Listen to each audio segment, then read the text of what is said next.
Sri Guru Charana Kamalebhyo Namaha.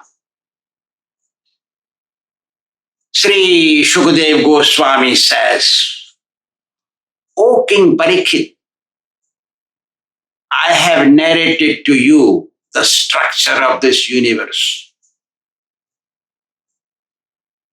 as it is told to me by my spiritual master. You know, the bottommost planet is called Patāla-loka, under which the Sesa serpent, incarnation of God, resides. This Sesa serpent is also named as Ananta because he has thousands of hoods. This Ananta Sesa is situated 30,000 yojanas, meaning 240,000 miles under Patāla-loka. This form of the Lord is called form in ignorance because snake by nature is ignorance, only interested to hurt. Sometimes people say,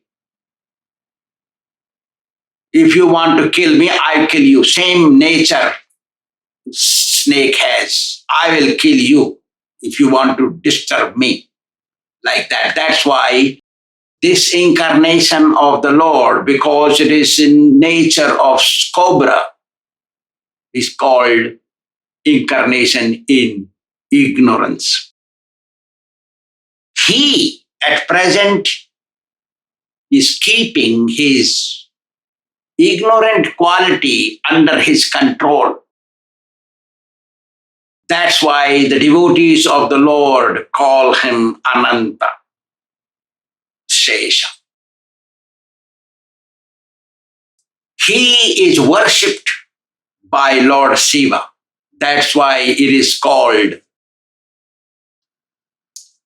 Tamasi. Tamasi means personality covered with ignorance. Because Lord Shiva is in charge of ignorance, so he worships. That's why devotees call him Tamasi. He got 1,000 hoods or thousands of hoods. And one of the hood, the whole universe in which we live in, universe, is situated like a mustard on one of his heads. And he feels like a mustard. But which corner it is lying there, you also don't remember. See how great this, we have explained how big is this universe. It got 14 planetary systems and mustard is round. That's why the round dish called Brahmanda is situated on top of that. At the time of annihilation, this Sankarsana becomes very, very angry because wants to destroy this universe. So from his eyebrows of angry Ananta comes out a personality called Rudra, holding a sharp, piercing trident in his hand. And that Shiva Rudra represents 11 Rudras, similar forms of Lord Shiva.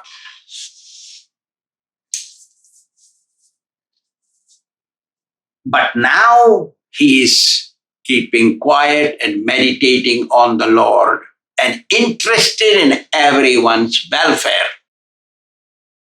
The demigods, the demons, the other snakes, Nagas, Gandharvas, Siddhas, perfect beings, and sages and saintly people, they pray unto him.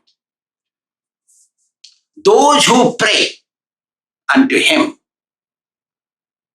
their ignorance lying deep inside their heart becomes removed. Thus, Gradually they situate themselves above the three modes of material nature of goodness, passion, and ignorance, and thus able to understand Lord Krishna. Once Narada Muni went holding his tambura instrument along with a Gandharva singer named Tumburu in the assembly of Lord Brahma in Brahmaloka, and sang the glories of this Ananta Sesa in his assembly, saying that those who suddenly just pronounce Ananta, or by mistake they pronounce Ananta, or knowingly pronounce Ananta, or by jokingly or angrily pronounce Ananta, their sins become evaporated.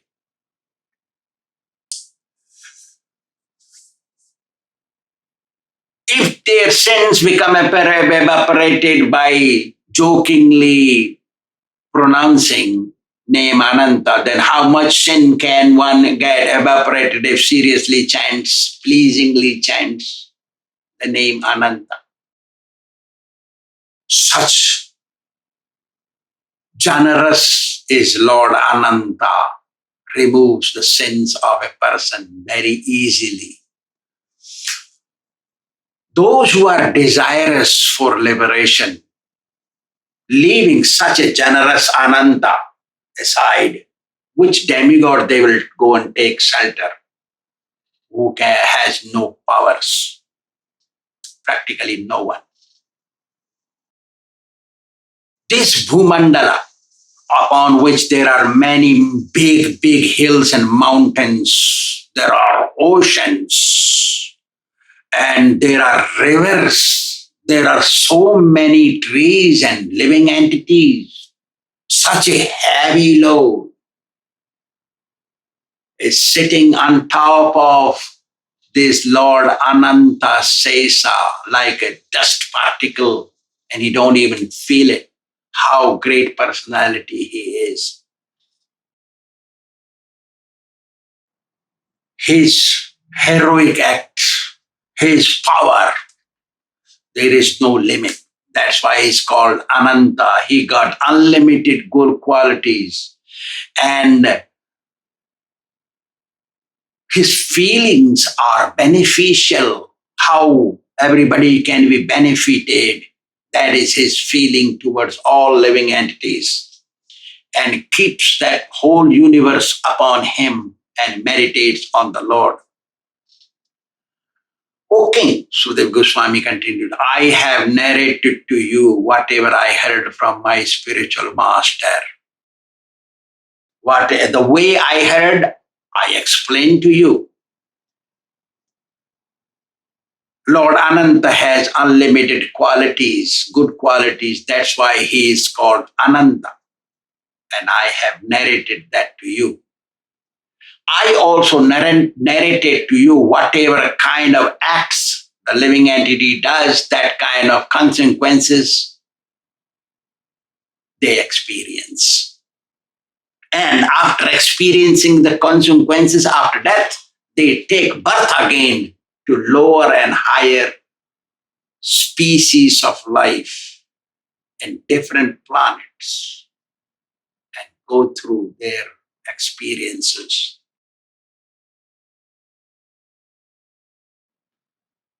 Those kind of questions you had asked, I have answered them all. Now tell me what you want to hear. Actually, it is a fact.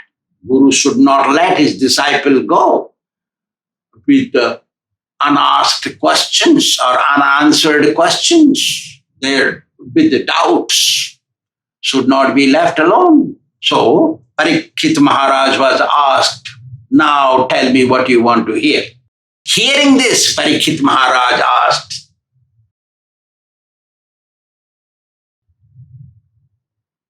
Oh Gurudeva, you have narrated that living entity goes through their different categories of bodies due to their karma. and different planets and in different varieties and diversities. Can you please tell me why it is so? Hearing this, Sri Sukadeva Goswami replied, O King Parikshit, everybody is governed by three modes. Trivir gunamair bhavir evi sarvamidam jagat. The whole creation is covered with three modes, governed. So, being covered by three modes of material nature, people perform three categories of acts in goodness and passion and ignorance. And being influenced by these three modes, they have three different categories of faith. Trividha bhavati shraddha. Shraddha vishwasa rupino. Like that. So, being influenced by these three modes, people perform three kinds of activities due to which they receive three kinds of results. As it is, we see in Bhagavad Gita, Urdhve gachanti sattvastha madhi tissanti rajasa aghamarasana jaghanya guna vrittistha adho gichanti tamasa. Jaghanya means grievous. So, as per the acts, one receives the consequences. It is just. Where is injustice? A person performs goodness deeds, very pious deeds, he goes to heaven. Urdhve gachanti sattvastha satoguna. Madhya tistan rajasa, if you're dead, you did two kind mixed up good, bad deeds, and then again take birth on earth. And jaghanya guna vrittistha, those who are grievously sinful, did tamasa guna, tamoguna, due to covered by tamoguna, they get dragged down to hell. So, there is no injustice. Whatever you do, that's also you reap.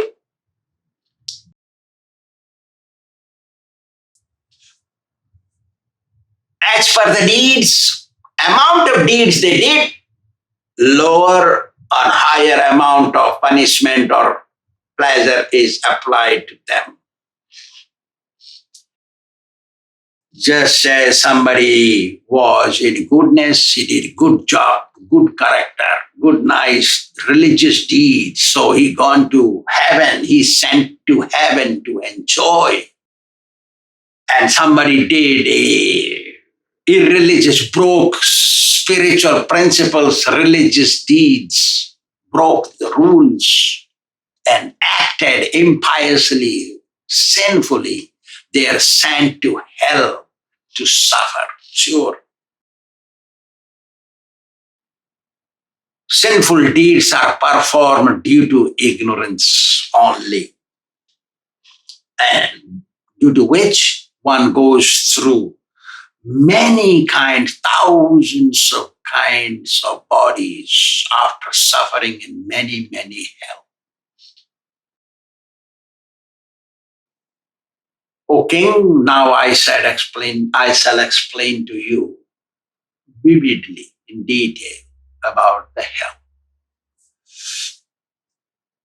You know, there are two kinds, heard and seen pleasures and pains, experienced. Heard and seen. Say, for example,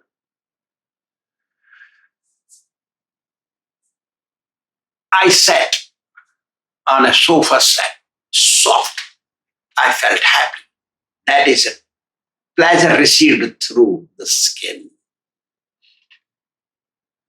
I went to sightseeing beautiful sights.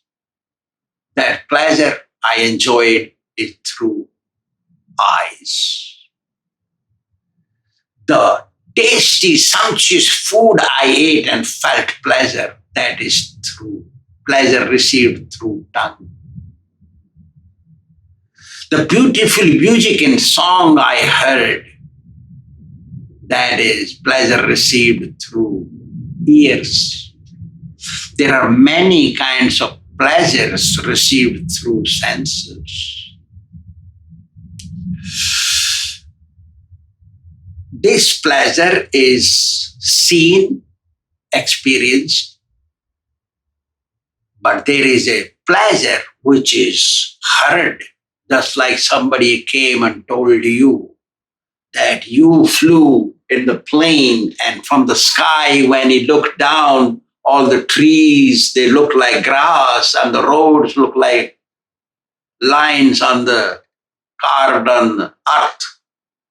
And it was so nice, and I felt so happy, not even water in my stomach was shaking, beautiful experience. Person heard, oh, God, wonderful. Maybe flying in the plane is so pleasing. Let me fly too.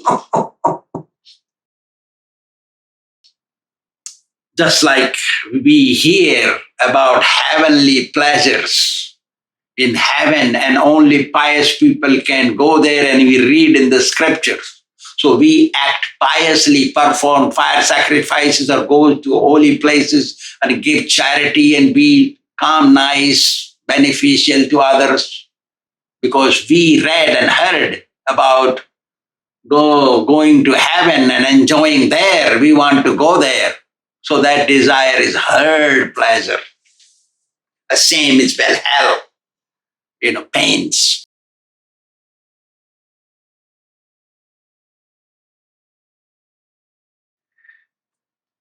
There are two kinds of pains, as I have explained. So one is pain through physical body, like having fever, or eye pains, ear pains, toothache, stomach ache, or having a boil on the skin, feeling pain. And there are pains through mind. That is mental disease, craziness, madness, or somebody insulted you, or somebody spoke bad about you behind you, or you got defeated somewhere. So that agony received through mind, that is also kind of upsetness brought through mind, like that. Bodily pains and mental pains. Same is bodily happiness, sitting on sofa set, I explained, through received or through heard pleasures. But pains are very painful, and they are given to a living entity as samples on earth and after death in the hell. Going to hell is, even just to hear that, one does not feel comfortable, feel very fearful, scared. That is called hard pain, like that. Whatever kind of karma one does, that kind of happiness and distress one receives, either in heaven or in hell. And after experiencing there, one takes birth in this world and earth in different categories of species. When Parikshit heard this, he asked, "O Gurudeva, if one does good, goes to heaven and experiences pleasure, one does bad, breaks the law of the scriptures, then goes to hell and experiences pain. I heard this, but I have seen with my eyes some people who are good, doing very pious deeds, but they experience the troubles. They go through some pains. And I've seen so many sinners. They eat meat, drink wine, do everything bad, and they seem to be happy. Why it is so?" Hearing this, Sri Shukadeva Goswami said, "O King Parikshit, you are very smart asking such questions." Because detailed thinking, it's called pratyutpannamati in Sanskrit. Detailed thinking is done by intelligent people. So he said, no. The pious person who is very pious, following all the scriptural rules, doing everything correctly and experiencing pain is due to his sinful deeds committed in previous life has come in front. That's why he's experiencing that pain. But that pain is not lasting. And those impious sinners, they're doing sinful deeds and enjoying happy, no problems. Their pious deeds from previous lives, consequences have come in front of them, so they're enjoying. The difference is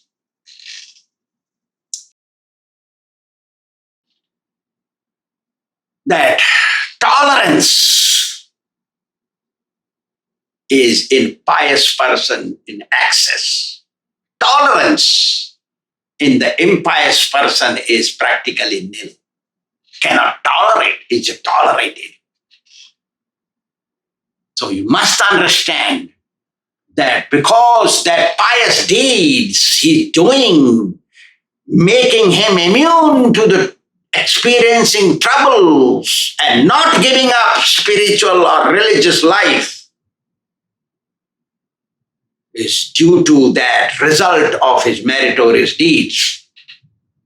The person who is sinner, he has no immunity for tolerating the problems. That's why he is like that. Hearing this, Parikshit Maharaj asked, "O Gurudeva, you narrated very nicely. I want to know one thing. Person goes to hell or heaven after death, as per their karma. But karma is performed by body. Body performs the karma. So, body after death, body remains here. Who is that person who is suffering or enjoying? Is that somebody else? Why? For this body, which is lying here dead, that performed all kinds of deeds. Is it not injustice that somebody does the karma, accumulates the karma, and somebody else have to experience them? Is not injustice on the part of God or destiny, whoever decides? To this, Sri Shukadeva Goswami explains, you know, Parikshit, the resolutions to perform a deed is done by mind, intelligence, and ego. That consists subtle body. Unless resolutions are done, body will not act. So the body is just a medium. There is somebody inside. Kama esa, krodha esa, rajo guna samudbhava, mahasano mahapapma pittena mevarena. Who is that force who's forcing? Lord Kṛṣṇa explained that. So unless resolved by mind, body will not function. I give you an example. Oh, Parikshit, listen carefully. A person decided to go and see the temple. And he wore his shoes, exited his house, went to temple. And he went to the temple, entered inside with the shoes on. And the law is shoes should be left outside. You enter the temple barefooted. So the guard in charge of guarding the temple chastised the man. Where was your intelligence? You're supposed to see the signboard and take off your shoes outside. How come you came insane like but chastised? So the one who is getting chastised, he's wondering why he's being chastised. Oh, shoes came inside. No, sir. Shoes did not come inside. You brought them inside. Similarly, when mind and intelligence and ego consisting the subtle body which is inside, that resolves to uses the body, physical body made of flesh and bones, doing that. So, body has nothing to do, shoes has nothing to do. Shoes cannot be chastised. Similarly, body cannot be punished. Body is punished. While there, here, in this, some example of hell has to be given here. Sample of heaven has to be given here for short, little. That's all. So one has to suffer that. For example, person falls asleep, deep sleep, sleeping and then starts dreaming in due course. When he dreams, somebody is beating him with a stick very hard. He is sleepy. Nobody is physically beating, but he's sleepy, beating very hard, and he feels pain. And sometimes cries out, physically, makes sound. But when he gets up, there is no beating, no pain. So who is that person experiencing and being beaten? That is subtle body. So similarly, subtle body experiences pains and pleasure after the departure of this world. Our actions must be correct. We should control our mind, not let that go. Against Vedic principles. We should stay within the premises of principles. Only physical body dies. Subtle body does not die. So when you are punished in the hell, subtle body don't die, only experiences pains. Oh, Parikshit, there is no atonement or purification for a person who tortured or punished or killed or tormented a real Brahmana. Real Brahmana, who comes in tradition and lives purely, disturbing such a Brahmana, there is no remedy to purify that person. No hell, nowhere he or she can be purified who tormented, tortured, disturbed, punished, or killed a real Brahmana. Brahmanam na hanya, Vedic says, never disturb or kill a Brahmin. Brahmanam na hanya, order, like commander order, shoot to a soldier. Similarly, God is ordering to everybody. Brahmanam na hanya, that is order. Like that. So, besides disturbing a Brahmana, all other sins, and Vaishnava, devotee, a real devotee, not just fake, a real devotee, should not be disturbed. They should be left alone. Besides that, any sins you have performed, that has purificatory system. Kartum subhoktavyam. Kartavyam tat bhoktavyam. Whatever you do, that's also you reap. That's what this says in outside India. But in Vedic civilization, you pay for whatever you do.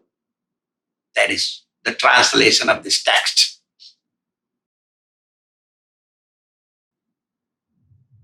Āchārya na pramaditavyam. Vedas also say, Āchārya means spiritual master. Spiritual master is coming in disciplic succession authorized by God and Vedic scriptures. Na pramaditavyam, Vedas say. That is Vedic sound. Should not be disturbed, should not be punished, should not be put in some kind of precarious situation.